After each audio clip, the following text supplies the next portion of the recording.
Meninas, meninos, bom dia, saudações a todos. Vamos dar continuidade então com os nossos estudos na primeira aula de atividade industrial do Brasil, na qual nós vamos trabalhar a evolução da atividade industrial, na verdade a evolução econômica do Brasil ao longo do século XX, início do século XXI. Vamos então tratar a modernização periférica, a sua formação, a sua crise e como se desenrola a atividade econômica no Brasil do final do século XX no início do século XXI. Por modernização periférica, nós entendemos a implementação do chamado nacional desenvolvimentismo no Brasil. E o que pressupõe este nacional desenvolvimentismo da modernização periférica? Ele vai se constituir de maneira definitiva a partir da Segunda Guerra Mundial. Esse nacional desenvolvimentismo que pressupõe uma industrialização a partir do chamado tripé de industrialização, na medida em que nós temos três agentes identificados como viabilizadores dessa atividade econômica e industrial. O primeiro é cronologicamente, o capital privado nacional, que desde o final do século XIX e do início do século XX se utiliza dos recursos ligados às exportações de produtos primários, principalmente as exportações de café, para reinvestimento na atividade econômica industrial. Isso se desenrola desde o início do século XX, sendo que o único setor no qual este capital privado nacional, esses empresários brasileiros, têm condições de investimento neste momento, é o setor de bens de consumo não duráveis. Não duráveis por quê? É o setor que demanda menor investimento inicial, menor incremento de tecnologia, menor qualificação de força de trabalho. Trata-se então de um empresariado nacional do início do século XX que não tem os melhores recursos econômicos, financeiros, tecnológicos e, portanto, este é o setor devido de investimento. Trata-se das indústrias têxteis, das indústrias de alimentos. A partir da década de 1930, nós vamos ver logo na sequência, entra o Estado como um segundo elemento do processo de industrialização. O Estado vai atuar nas infraestruturas produtivas, como nós vimos nas últimas aulas de classificação dos setores da indústria, divisão setorial da indústria. Se aqui no setor de bens de consumo nós encontramos as ramificações finais do processo de produção industrial, há necessidade de uma infraestrutura de produção de energia, produção de insumos diversos para as cadeias produtivas industriais. Como o capital nacional não tem condições de investir neste setor neste momento, então esta atividade vai recair sobre o Estado, um segundo agente do processo de industrialização. E essa industrialização vai se tornar ainda mais acelerada depois da Segunda Guerra Mundial, com a chegada das multinacionais, com a chegada do capital estrangeiro, que vai se fixar no setor de bens de consumo duráveis. Vamos dar uma olhada nas etapas de introdução desses diferentes agentes a partir de agora, começando com o período Vargas. Desde o início do século XX, ainda antes da era Vargas, nós encontramos a introdução da chamada substituição de importações, que eu já sugeri para vocês nos últimos vídeos. Então, aquele empresariado nacional do nosso slide anterior, do finalzinho do século XIX, do início do século XX, vai investir em setores como alimentos, como roupas, que antes precisariam ser importados, e agora há empresários brasileiros que atuam neste setor, fazendo com que haja então a ideia de, vejam, substituição de importações. A indústria instalada no Brasil, neste momento, basicamente um parco empresariado brasileiro, vai investir na produção de bens que abastecem o mercado interno brasileiro, que antes precisava importar essas mercadorias. Agora, a partir da década de 1930, com o governo Vargas, isto vai começar a mudar, porque ele vai se intensificar, vai ter uma mudança qualitativa neste processo. Porque nas primeiras décadas do século XX, na década de 1900, 1910, 1920, a estrutura política brasileira ainda estava impregnada basicamente pelos interesses da oligarquia rural exportadora, exportação de café, por exemplo. Então não havia uma política econômica que contemplasse as necessidades da produção industrial, da burguesia industrial brasileira. Isto vai acontecer a partir da década de 1930 com o governo Vargas, e durante então os anos 30 e até meados dos anos 1940 nós temos a introdução do Estado como um indutor da atividade industrial. Então o Estado vai criar as bases infraestruturais, a indústria siderúrgica, a produção de energia, mas não apenas as bases infraestruturais do setor de bens de produção. A sociedade está mudando de um modelo agrário para um modelo urbano-industrial. Esse modelo urbano-industrial exige novas instituições, força de trabalho qualificada, exige sistema de saúde, tendo em vista a concentração de pessoas em um pequeno espaço físico das cidades, e quem vai prover a sociedade destes recursos? O Estado é que vai se responsabilizar por essas instituições, por essas infraestruturas que vão além das condições econômicas. Daí os investimentos públicos em educação, daí a criação de leis trabalhistas, que criam então um aparato social que vai dar suporte a este processo de industrialização. Avançando. Questãozinha da Federal do Rio Grande do Sul em 2015. A política para o desenvolvimento do governo Getúlio Vargas no período do Estado Novo priorizou a tecnificação da agricultura para exportação, a promoção da indústria de base, a exemplo da siderurgia, a estatização dos meios de comunicação com o surgimento da Embratel, a produção de bens de consumo, a exemplo da indústria automotiva, a privatização dos setores industriais de base. A única das alternativas que se encaixa na cronologia do enunciado da questão, governo Vargas, seria a alternativa B, promoção da indústria de base, como exemplo, a siderurgia, a Companhia Siderúrgica Nacional, negociada com o governo americano para a produção de aço, insumo fundamental para a indústria aqui no Brasil. Ainda na nossa modernização periférica, nós avançamos agora para a segunda metade dos anos 1950, com o governo Kubitschek, ele que vai fazer a completude do tripé com o capital estrangeiro. Eu disse para vocês nos slides anteriores que é um tripé de industrialização. Então, já desde o início do século XX, o empresariado nacional. O Vargas introduz um segundo agente, que é o Estado, mas o tripé só vai estar pronto através do governo Kubitschek, com a abertura da economia brasileira para a chegada das multinacionais do setor de bens de consumo duráveis. O Estado vai continuar se responsabilizando pelas infraestruturas de produção e pelas diferentes instituições necessárias a este novo modelo de sociedade. Agora vejam, o empresariado estrangeiro vai se instalar no setor mais rentável da produção industrial, que é o setor de bens de consumo duráveis, automóveis, eletrodomésticos, motores de automóveis. O empresariado brasileiro, em atividade industrial já há quase meio século e com um ganho em termos de políticas econômicas a partir da década de 1930, já estava se aventurando neste setor mais rentável, setor de bens de consumo duráveis, mas esse capital privado nacional, esse empresariado brasileiro, não vai aguentar a concorrência dos investidores estrangeiros de eletrodomésticos, de automóveis e, portanto, aquele empresariado brasileiro que tinha partido do setor de bens de consumo não duráveis vai acabar pressionado de volta basicamente a este mesmo setor, pressionado para o setor de bens de consumo não duráveis, as indústrias de alimentos, as indústrias têxteis, tendo em vista o capital estrangeiro se instalar nos setores mais rentáveis da produção industrial, o setor de bens de consumo duráveis. Questãozinha da Unicamp, bem antiga, 94, mas uma boa questão. Vejamos. O texto a seguir descreve alguns aspectos da implantação da indústria automobilística no Brasil. As montadoras estrangeiras, a começar pelas europeias, aceitaram o convite e instalaram suas fábricas no Brasil ao lado das empresas já em operação no país. A Fábrica Nacional de Motores, a FNM, mais conhecida como FNM, produzindo inicialmente alguns caminhões, e a VEMAG, automóveis e utilitários, ambas de capital nacional. A VEMAG foi comprada pela Volkswagen, a FNM foi comprada pela Alfa Romeo e posteriormente incorporada à Fiat. A partir de quando as grandes montadoras estrangeiras vieram para o Brasil e onde se instalaram? Então, quando elas vieram? A gente pode colocar a cronologia, nós podemos colocar fatos históricos internacionais e domésticos, o processo de internacionalização da produção.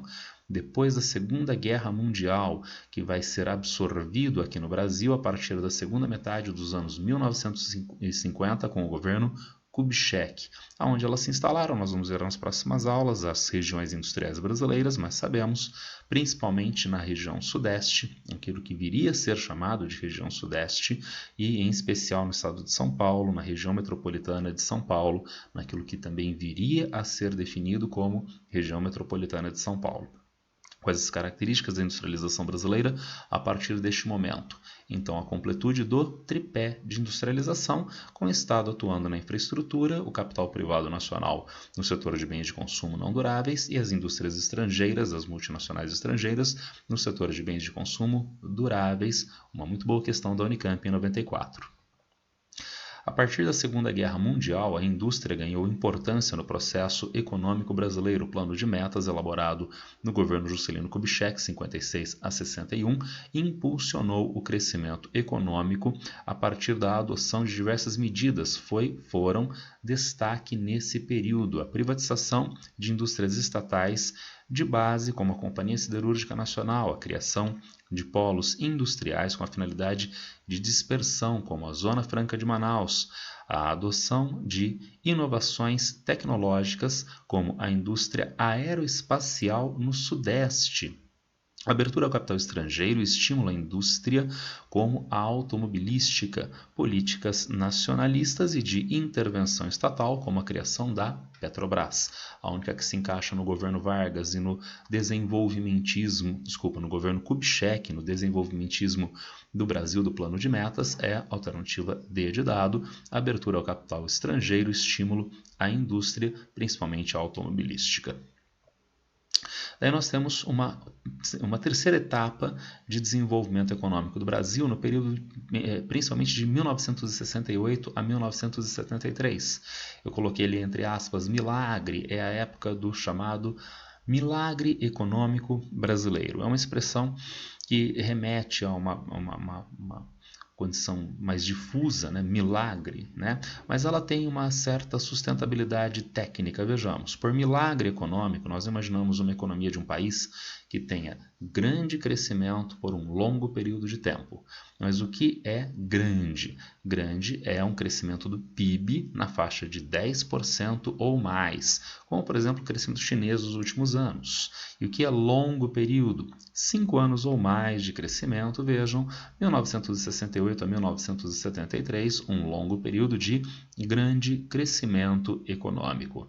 Mas o que os militares fizeram então, durante o período da ditadura militar, 68 a 73, para viabilizar esse tão grande crescimento econômico?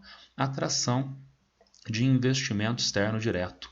Bem, mas isto não é nenhuma novidade, Isso não é nenhuma novidade porque o Juscelino já fazia isto desde a segunda metade dos anos 1950. Quem sabe os militares fizeram mais.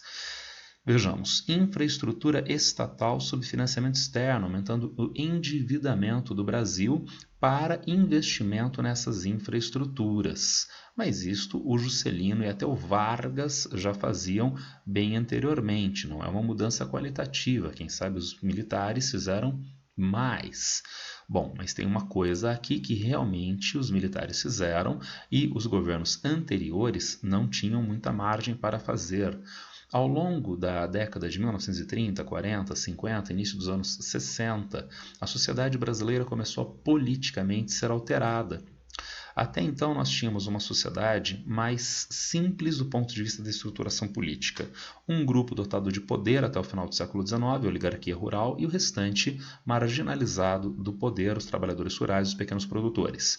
Com a industrialização surge um segundo grupo de elite, a burguesia industrial e inclusive com as suas ramificações internacionais. Portanto, a estrutura de poder agora vai ser partilhada por interesses da oligarquia rural e da burguesia industrial. Mas, surgindo burguesia industrial, surge um outro grupo afastado das estruturas de poder tradicionalmente marginalizado. É o proletariado urbano. A partir dos anos 1930, 40, 50, esse proletariado urbano é cada vez mais forte, atuante. E vejam, apesar de ele ser um grupo marginalizado em uma estrutura política e econômica elitista, ele tem algumas diferenças comparativamente ao grupo, vamos dizer, parceiro marginalizado, que são os trabalhadores rurais, que são os pequenos proprietários rurais. Que diferenças são estas? Comparando o proletariado urbano de um lado e trabalhadores rurais, pequenos produtores de outro, qual desses dois grupos está em um ambiente mais concentrado, de maior adensamento populacional, facilitando as comunicações, facilitando a organização? O proletariado urbano. Qual tem um nível de escolarização mais elevado que permite melhor entendimento da realidade e pressão sobre esta realidade? O proletariado urbano novamente.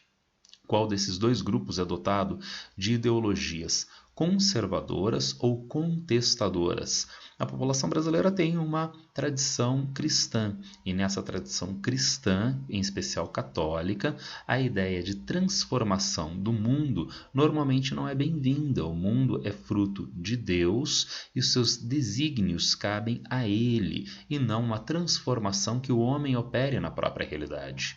Agora, esses trabalhadores urbanos são trabalhadores fruto da imigração.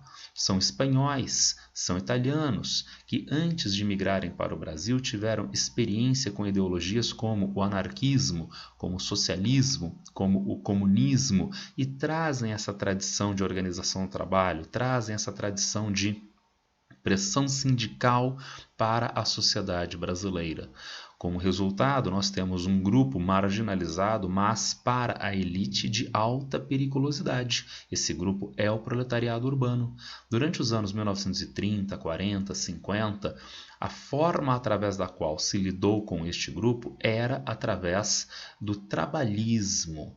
Então, a estrutura de poder é elitista, que isto fique claro, mas existe um trânsito político e econômico com setores do trabalho que objetiva, entre outros, arrefecer, diminuir as tensões que este setor, o trabalho, o proletariado urbano, poderiam gerar. Mas desta forma, não deixa de haver um desdobramento. Esses setores do trabalho, ao longo dos anos 30, 40, 50, início dos anos 60, lentamente vão acabar entrando nesta estrutura de poder. E, portanto, a estrutura de poder não pode jogar contra estes setores que não deixam de ser base do seu funcionamento crescentemente até os anos 1960, até o golpe civil-militar de 1964, porque agora a ligação com estes setores organizados do trabalho vai ser rompida e, consequentemente, agora o governo militar tem margem para fazer uma coisa que os governos trabalhistas anteriores não faziam, que é este último item fundamental: concentração de renda. Se vocês observarem aqui na tabela, a gente começa a averiguar a ideia de concentração de renda.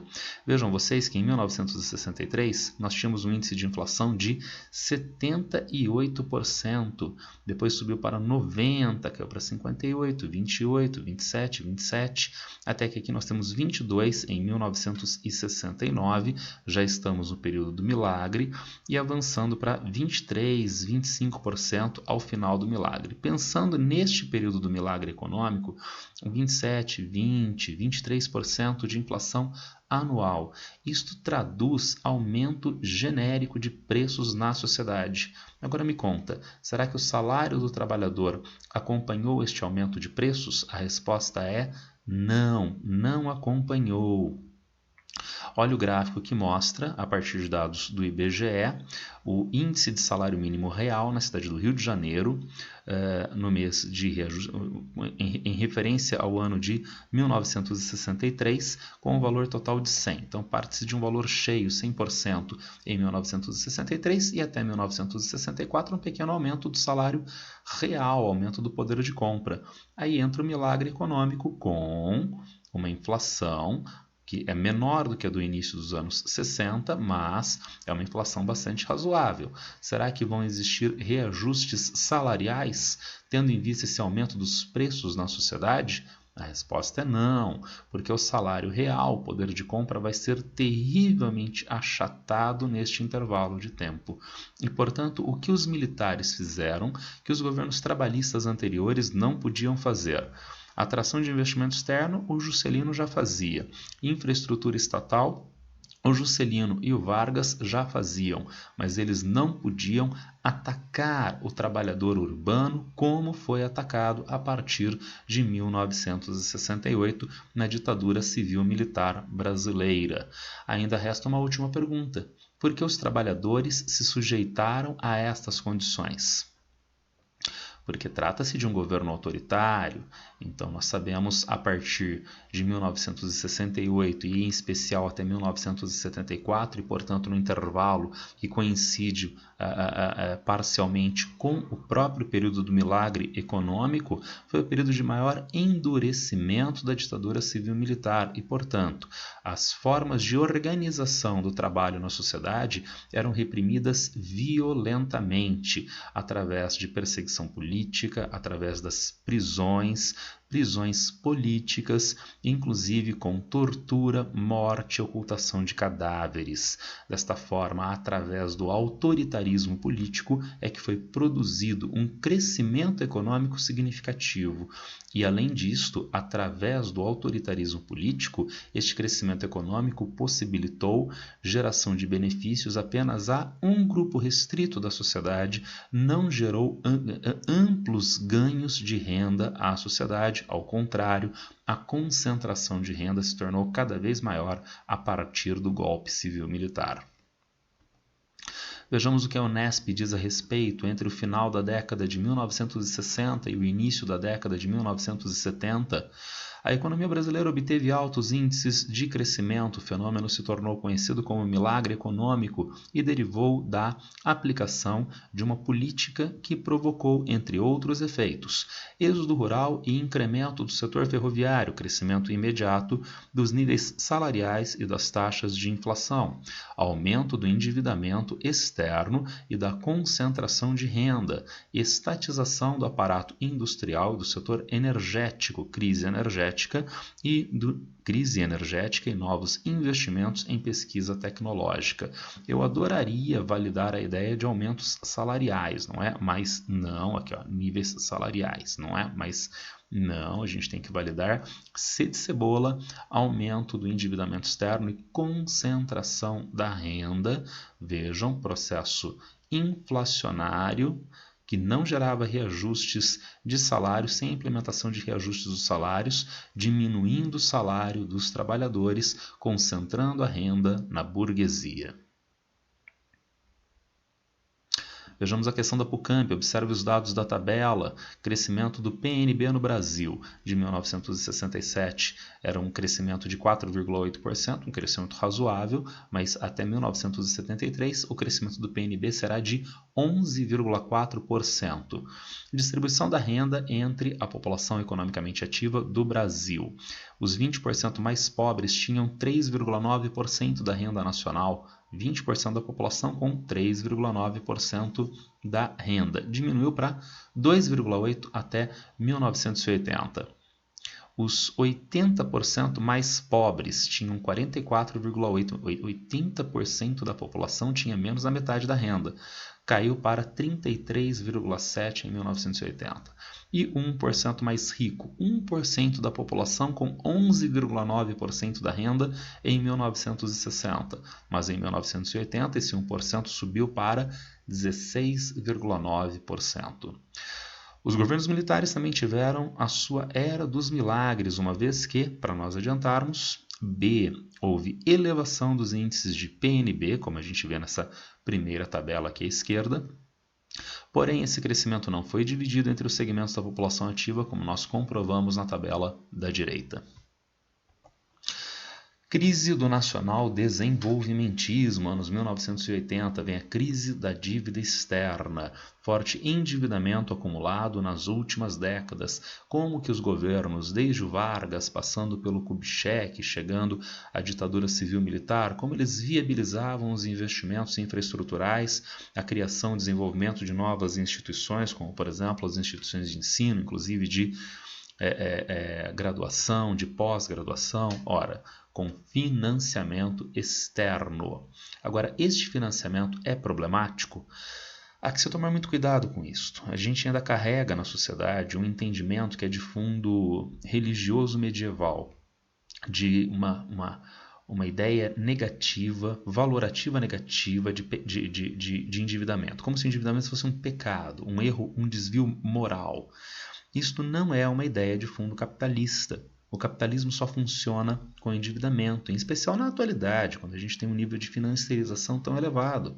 O capitalista só consegue fazer investimento mediante crédito. Através do crédito é que ele faz o investimento. E ele faz o investimento porque as pessoas vão comprar. As pessoas vão comprar porque elas também têm acesso a crédito. Crédito para o consumo, compra parcelado, financia a compra e assim sucessivamente. E, portanto, uma economia pode e deve funcionar com endividamento. O problema desse endividamento é qual é o seu prazo, qual é a taxa de juros desse endividamento, que gera então um custo desta dívida que tem que ser paga mais cedo ou mais tarde. A dívida brasileira, historicamente, é uma dívida barata, principalmente depois da Segunda Guerra Mundial, quando, a partir das soluções keynesianas de Bretton Woods e com a criação do Banco Mundial, é possível acesso a crédito mundial com um custo bem pequeno, com longos prazos de pagamento. Mas a partir dos anos 1970, o governo americano vai mudar a maneira através da qual esse crédito vai ser concedido, de juros pré-fixados para juros flutuantes. Juro pré-fixado.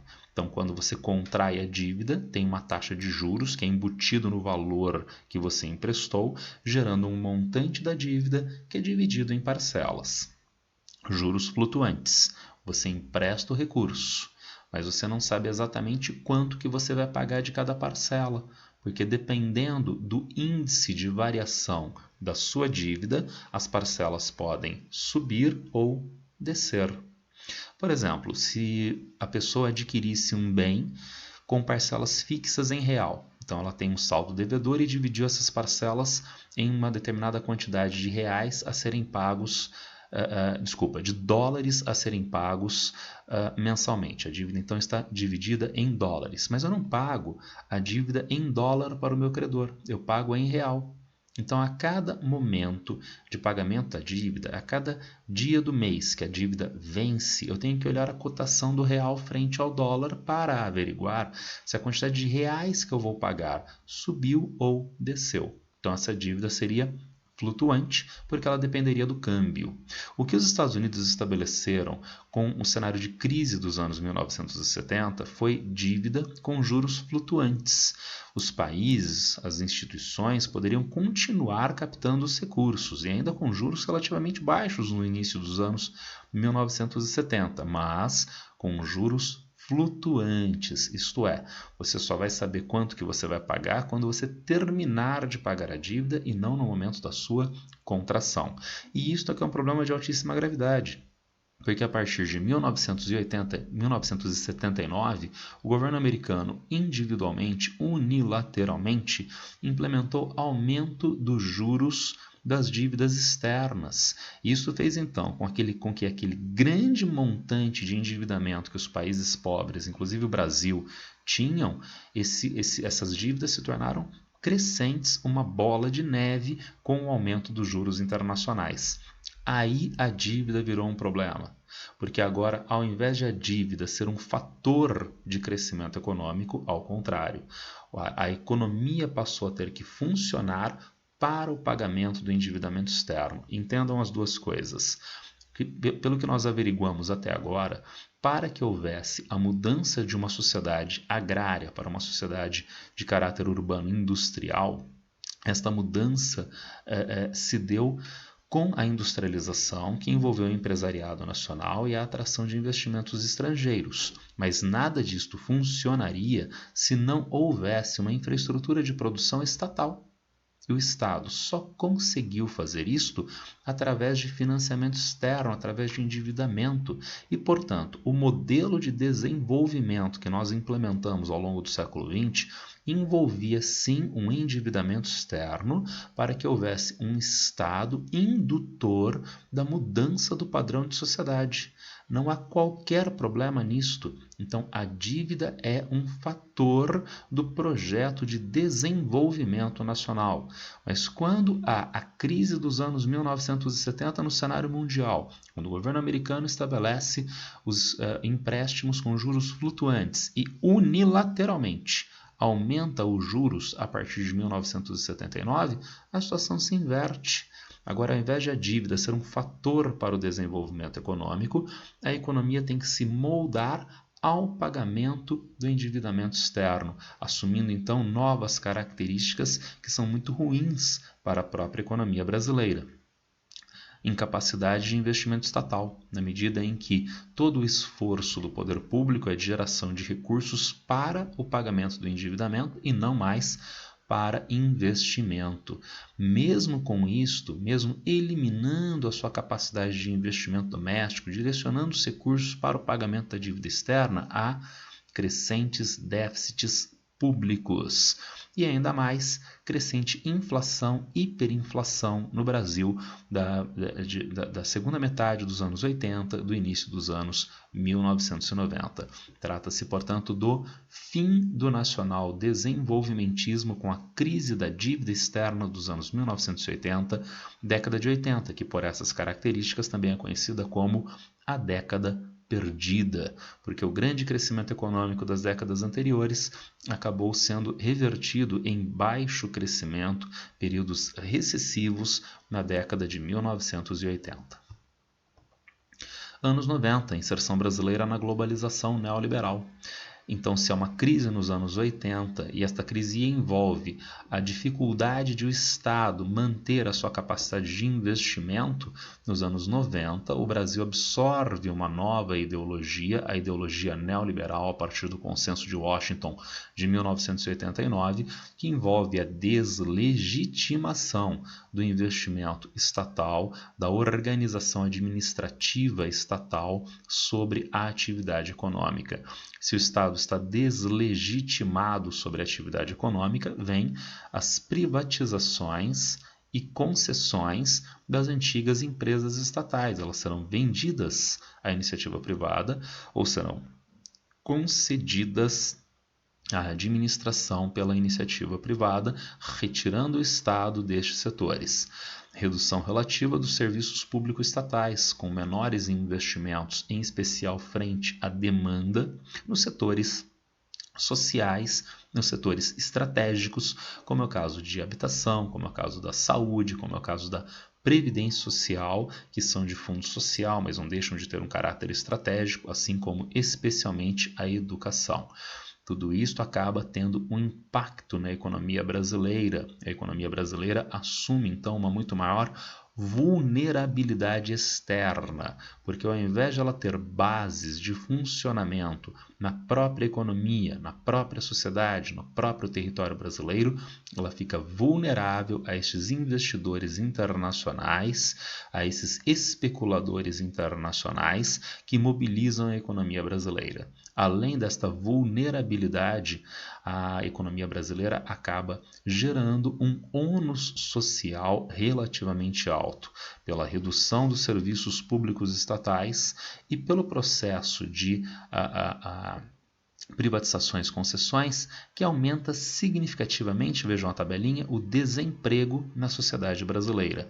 Temos aqui patamares de desemprego relativamente baixos em Sarney, ainda é a crise do desenvolvimentismo nos anos 1980, em governo Collor, que introduz o neoliberalismo, vamos pular Itamar, chegamos a FHC, que já pega patamares de desemprego relativamente mais altos. Mas veja o que ele faz com o nível de desemprego a partir do período FHC. FHC. Ele vai colocar o desemprego em patamares que na nossa série histórica são patamares recordes de desemprego. E por quê? Em média, as empresas privatizadas eliminam 30% do seu quadro de funcionários. São trabalhadores agora que perderam o emprego e que têm um ônus social cada vez maior. Isso não deixa de ser um problema para a atividade econômica, porque isso enxuga o mercado interno brasileiro. Aumenta a vulnerabilidade desses trabalhadores. Agora são trabalhadores que têm problemas de ainda muito maior gravidade, porque esses serviços privatizados, inclusive os serviços sociais, fazem com que haja uma redução da seguridade social aos trabalhadores que têm um nível de vulnerabilidade cada vez maior, tendo em vista o desemprego que se tornou tão elevado.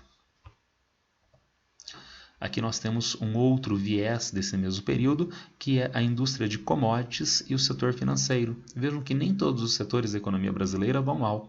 O setor financeiro, apesar de algumas oscilações, mas ele tem uma trajetória crescente desde os anos 1990 com a FHC e até os anos 2000 em governo Lula. E não apenas o setor financeiro. Tem um outro setor da economia brasileira que também vai muito bem, né, nesse período da economia. É a indústria de commodities.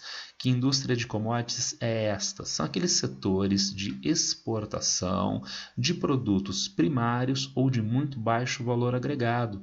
É o caso, por exemplo, do café, é o caso do minério de ferro, é o caso do aço, que é um produto industrializado, mas é de muito baixo valor agregado, é o suco de laranja, que é um produto industrializado, mas de muito baixo valor agregado. Então, estes setores têm crescimento ao longo dos últimos anos. Trata-se de um processo que nós vamos retomar brevemente na nossa análise, que é o processo de reprimarização da economia. Se há um século XX que mostra um forte avanço do setor industrial na economia brasileira, há um final de século XX em governo FHC, há um início do século XXI em governo Lula, que mostra uma reprimarização das atividades econômicas no Brasil, com o setor de commodities, principalmente extração mineral da Companhia Vale, principalmente o agronegócio brasileiro, e o sistema financeiro em crescimento, mas com ônus à atividade produtiva da economia industrial brasileira, do setor secundário brasileiro. Questãozinha da Unicamp, o conceito de modernização assumiu formas e ideologias muito diferenciadas em dois momentos distintos da história do Brasil. Na era Vargas, modernizar era sinônimo de estatizar. No período que se iniciou com o governo Collor, passou a ser sinônimo de privatizar.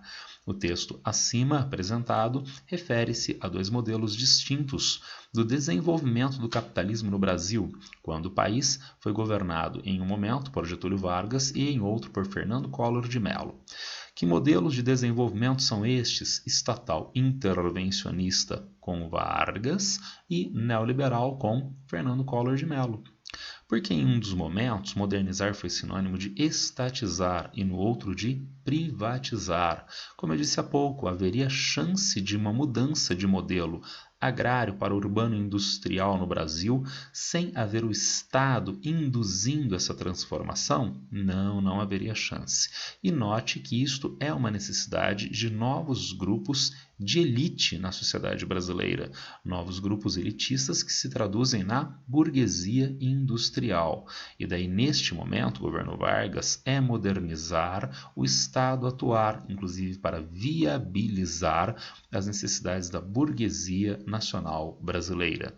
Mas em Fernando Collor de Mello, o Brasil se sujeita à pressão do consenso de Washington e assume um viés neoliberal na economia e na sociedade, que deslegitima o investimento estatal, a organização estatal da atividade econômica. E, portanto, neste momento, modernizar é a entrega do patrimônio público estatal à iniciativa privada doméstica e principalmente internacional. E daí modernizar virou sinônimo de privatizar.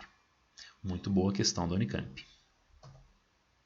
Ainda Unicamp, até hoje, 2020. Até hoje, a formação das classes médias esteve ligada à expansão da indústria e à elevação de seus níveis de produtividade. Historicamente, a indústria permitiu estruturar a representação política e sindical das categorias mais desfavorecidas da população em torno dos interesses que afetavam as grandes massas trabalhadoras. Já no contexto atual, marcado por um mundo menos industrializado e orientado para uma economia em que os serviços tendem a ser mais fragmentados e frequentemente artesanais ou informais, os interesses comuns dos trabalhadores são evidentemente muito mais difíceis de emergir, considerando este quadro a desindustrialização prematura dos países do hemisfério sul, com exceção do leste asiático, não é muito favorável a uma consolidação democrática. Eu separei para nós apenas o item B. Com base no texto, seus conhecimentos, responda as questões, apenas o item B, indique e explique qual foi a principal mudança estrutural ocorrida na economia brasileira nas duas últimas décadas. Introdução de um ideal neoliberal que deslegitima o Estado na economia, privatizando e concedendo às antigas empresas estatais e ainda mais, diminuindo a prestação de serviços públicos e, portanto, serviços de saúde, de educação, de habitação, serviços previdenciários que aumentam a vulnerabilidade deste trabalhador na sociedade. Muito boa questão do Unicamp do ano passado, questão vestibular 2020. Brasil nos fluxos financeiros e comerciais mundiais. Temos, portanto, ao longo do século XX, uma forte transformação da estrutura brasileira de país agrário para país urbano industrial. Agora, como essas mudanças vão afetar o Brasil nos fluxos comerciais, nos fluxos financeiros internacionais? Vejamos. Fluxos comerciais. De 1900 a 1980, o Brasil passa por um forte processo de industrialização, e em que isto vai alterar as nossas exportações em quase nada. Apesar da aceleradíssima industrialização brasileira ao longo do século XX, um dos países que mais avança em atividade industrial ao longo do século XX, isto não muda a nossa pauta de exportações. Nós já vimos em várias oportunidades, inclusive no início desta apresentação, que a nossa industrialização é substitutiva de importações. E, portanto, o empresariado brasileiro, o Estado atuando na economia e as multinacionais que se instalam aqui no Brasil vão vender esta produção para o exterior? Não, vendem no próprio mercado interno. Consequentemente, apesar da forte industrialização, não há grandes alterações na nossa pauta de exportações, que continua pautada pelos produtos primários. Há, entretanto, uma mudança nas importações, bens de capital, porque apesar de o Estado atuar na infraestrutura de produção, essa atuação nunca foi dentro das demandas do capital privado nacional e estrangeiro, que tinham necessidade principalmente do setor de máquinas e equipamentos. Então, se o Estado, se a economia brasileira não fornece isso tem que ser importado.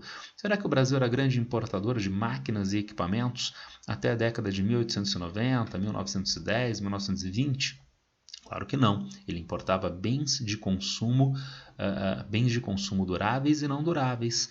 Com o avanço da industrialização a partir dos anos 1930, mais fortemente a partir da Segunda Guerra Mundial, as indústrias brasileiras de bens de consumo precisam importar máquinas e equipamentos para o seu funcionamento, tá legal? Então, não alteramos os fluxos de exportação, continuamos exportando produtos primários, mas introduzimos uma novidade nas importações, a importação de máquinas e equipamentos. Se nós exportamos produtos primários, que são baratos, se nós importamos máquinas e equipamentos, que são relativamente caros, há déficit comercial. E como cobrir esse déficit comercial? Não tem problema.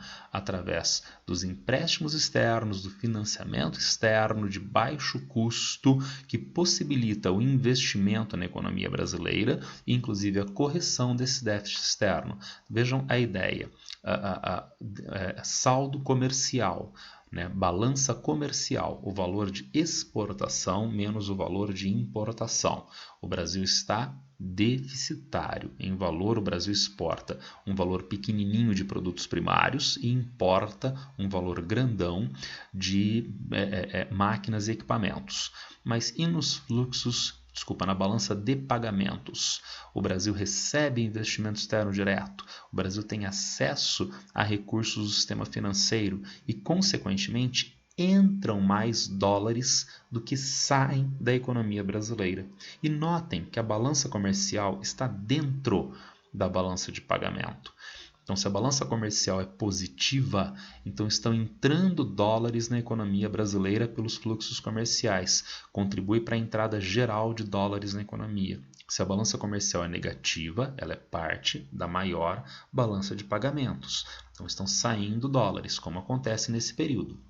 Só que estão entrando dólares de investimento externo direto, de financiamento externo e, consequentemente, a nossa balança de pagamentos é equilibrada sem maiores problemas.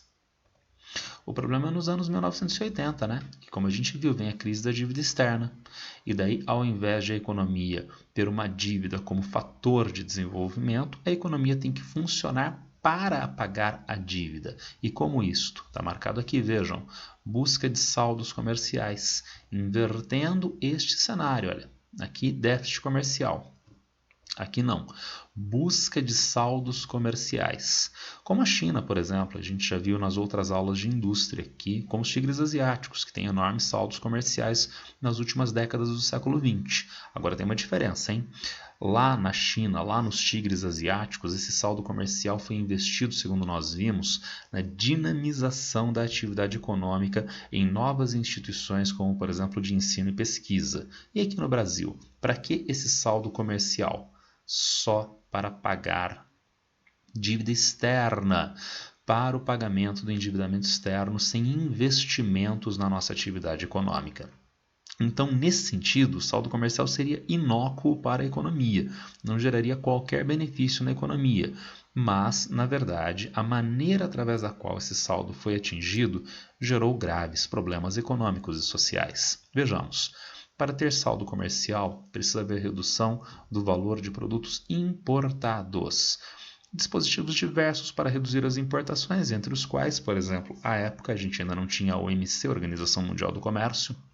O Brasil estabeleceu impostos elevados de importação de mercadorias. Então, a mercadoria importada pagaria um imposto muito alto, ficando muito cara aqui no Brasil, inibindo a sua importação. Algum problema em se fazer isto? Vamos imaginar. Eu tenho um produto qualquer, eu tenho uma caneta, e a caneta pode ser importada ou a caneta pode ser nacional. A caneta importada, a empresa importadora paga um imposto de importação muito alto e, consequentemente, esta caneta fica muito cara na papelaria brasileira e eu, consumidor brasileiro, opto pela caneta que foi produzida aqui no Brasil. Nesse sentido, eu diria que bom. Então, esta minha opção pela caneta mais barata brasileira é uma opção que está gerando emprego e renda aqui no Brasil. Ótimo. Entretanto, há um probleminha, porque a empresa que produz canetas aqui no Brasil, e como nós acabamos de ver na nossa apresentação, precisa importar máquinas e equipamentos, precisa importar peças para o seu funcionamento. E será que esta empresa vai conseguir importar essas máquinas, equipamentos, peças com imposto de importação elevado? Talvez não. Então, vejam, a ideia de tributação sobre mercadorias industriais importadas. No que diz respeito a mercadorias finais, isso não tem maiores problemas, porque gera um benefício de restrição do mercado doméstico à própria indústria nativa, que passa a vender os seus produtos mais baratos do que os produtos importados. Mas gera um problema para a indústria aqui no Brasil, que tem dificuldade de importação de máquinas e equipamentos, tá certo? Agora, como que o Brasil vai reduzir as exportações?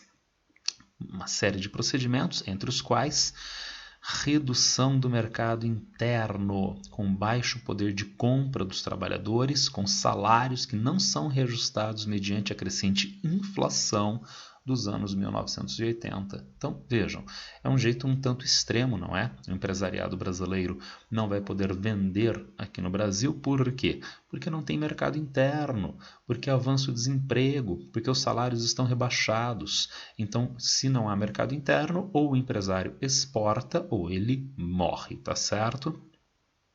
Mas provavelmente ele vai morrer, né? Porque para ele exportar, para o empresariado exportar, ele tem que atingir um nível de competitividade internacional mais elevado, mediante investimento na melhoria das condições de produção, inclusive importando máquinas e equipamentos. Ele consegue importar máquinas e equipamentos? Não consegue, devido aos custos de importação elevados.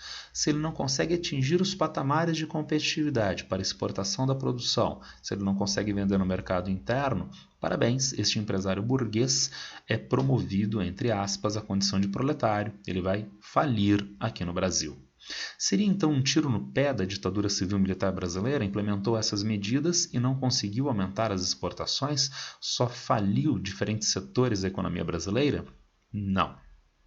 Atingiu sim enormes saldos comerciais nos anos 1980, não com o empresariado brasileiro, que vai sofrer gravemente com essas medidas, mas com as multinacionais.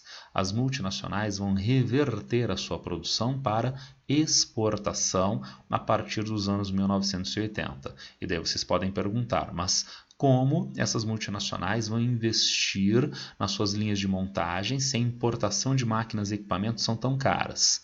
Bom, primeiro eles têm capacidade, né, financeira para tanto, tá? São grandes multinacionais de alcance internacional mundial, a Ford, a Volkswagen, a Fiat e assim por diante. Além disto, uma medida implementada lá em governo Juscelino Kubitschek. As multinacionais instaladas aqui no Brasil não importam máquinas e equipamentos, repassam tecnologia da matriz estrangeira para a filial aqui no Brasil. Então, quem tem o ônus de pagamento do imposto de importação?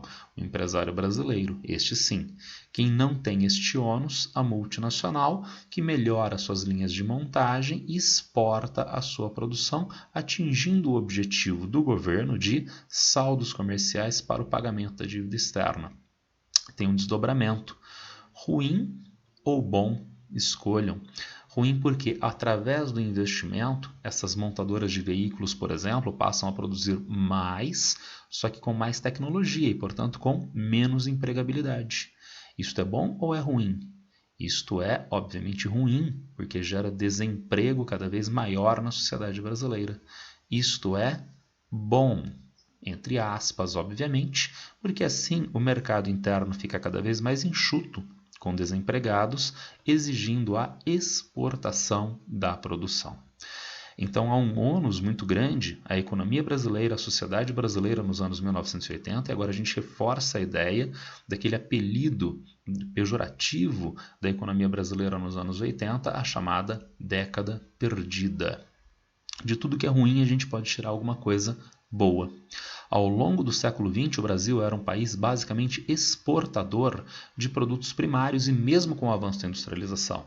Mas o resultado deste esforço exportador dos anos 1980 foi que, no início dos anos 1990 e pela primeira vez na história do Brasil, o Brasil passou a ser um país exportador de produtos industrializados em um valor superior ao valor de exportação de produtos primários. Então poderíamos dizer, no início dos anos 1990, que o Brasil se tornou um país exportador industrializado. Que beleza, tiramos alguma coisa positiva deste dantesco período dos anos 1980. Que bom, a gente tira uma coisa positiva e retrai isto eventualmente. Vejam aqui embaixo, aumenta a capacidade exportadora industrial revertida nos anos 1990 com o Plano Real. Baixo investimento público. O Plano Real está no contexto neoliberal. Então, o Estado está deslegitimado de investimento na economia. Privatizações que, na verdade, pegaram o patrimônio público estatal e passaram para a iniciativa estrangeira ou doméstica privada. Isto não aumenta o investimento, simplesmente transfere a propriedade do bem de estatal para privado nacional ou privado estrangeiro. Além de o real estar sobrevalorizado, em grande parte Até recentemente, nós encontramos a moeda brasileira valorizada. Isso envolve motivos de política econômica que beneficiam principalmente o sistema financeiro. Mas quando a moeda do país está num valor acima do que ela deveria estar, isto aumenta os custos de produção domésticos para a exportação. Quando a moeda está sobrevalorizada, a exportação torna-se dificultada. E para piorar a situação da economia, quando a moeda está valorizada, o custo de bens e serviços importados torna-se menor neste mercado interno. Então, o consumidor brasileiro opta por produto importado mais barato e o empresariado brasileiro tem dificuldade de exportação. Resultado, aquele esforço exportador industrializado dos anos 1980 é revertido nos anos 1990, 2000, como nós vimos no gráfico anterior. Vocês podem pensar ainda, mas o Brasil, mesmo com essas características, continua exportando produtos primários? Sim, sem dúvida, porque apesar da sobrevalorização do real, o Brasil continua competitivo nesses setores. Quem pode produzir soja em melhores condições do que o Brasil? Quem pode extrair e exportar minério de ferro em melhores condições que o Brasil, mesmo com a moeda brasileira valorizada? Então, em setores industriais, têxtil, automóveis, eletrodomésticos, eletroeletrônicos, nesses setores o Brasil tem baixa competitividade. Ele precisaria de investimentos públicos para sustentar esse setor. Ele precisava de desvalorização cambial para manter a competitividade desses setores. Sem isto, esses setores industriais morreram no Brasil. Agora, os setores primários, não. Mesmo com a sobrevalorização, eles são competitivos internacionalmente, o que fez com que nós reprimarizássemos a nossa economia, as nossas exportações. E vejam, não apenas em governo FHC dos anos 90 com o Plano Real, permanência da sobrevalorização do real nos anos 2000 em governo Lula, mantendo, portanto, a trajetória de reprimarização da economia nos anos 90 e 2000 do século XXI agora. Questão da Unesp, analise o gráfico, nós temos então os produtos básicos. O que são básicos? São produtos primários, minério de ferro e laranja. Manufaturado, semi-manufaturado, são produtos com baixíssimo valor agregado, como é o caso do suco de laranja, como é o caso do aço. Manufaturados, todos os demais produtos industrializados. A partir da análise do gráfico e de conhecimentos sobre as características qualitativas do comércio exterior brasileiro, o termo que exprime corretamente a orientação assumida pela pauta de exportações brasileiras a partir do século XXI é o de sofisticação, industrialização, estagnação, reprimarização, crescimento. Vejam que no século XXI, portanto só no finalzinho do nosso gráfico, nós temos uma queda dos manufaturados, temos uma queda dos semi-manufaturados e um aumento dos produtos básicos que são primários. Então, reprimarização da nossa economia, das nossas exportações. Com a globalização, ampliaram-se os horizontes geográficos e os incentivos das multinacionais para segmentar suas cadeias produtivas e redistribuir a localização de suas fábricas em diversos países.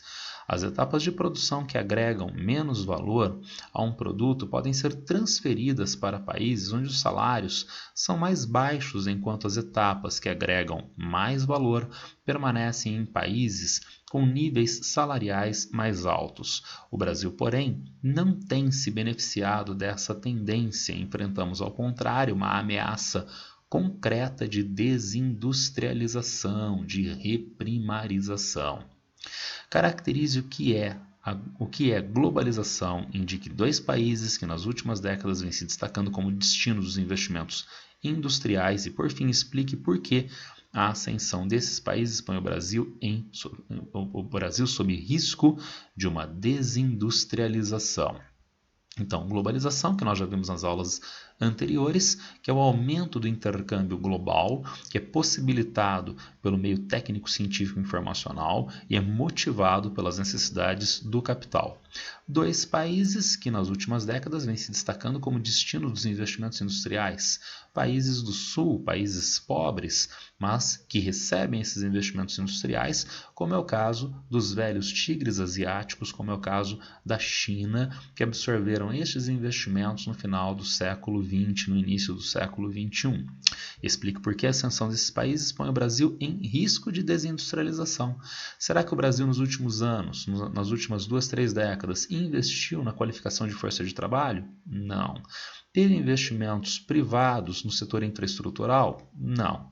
A iniciativa privada não teve maior interesse nesses investimentos. Será que o setor público investiu? Não, porque o neoliberalismo deslegitima o investimento público na economia. Então, com estes problemas, além da moeda valorizada nos anos 90 e 2000, nós não somos uma área atrativa para investimentos industriais diversos, levando ao que a questão chama de desindustrialização ou a questão da Unesp chamou reprimarização. Tranquilinhos? Era isso que eu tinha para passar para vocês hoje, né, na nossa apresentação da evolução econômica e industrial brasileira no século XX e XXI. Eu espero que tenha ficado claro. Né, se houver algum problema, alguma dúvida, me acessem, por favor, através das redes sociais. É isso por hoje. Boa sorte para todos.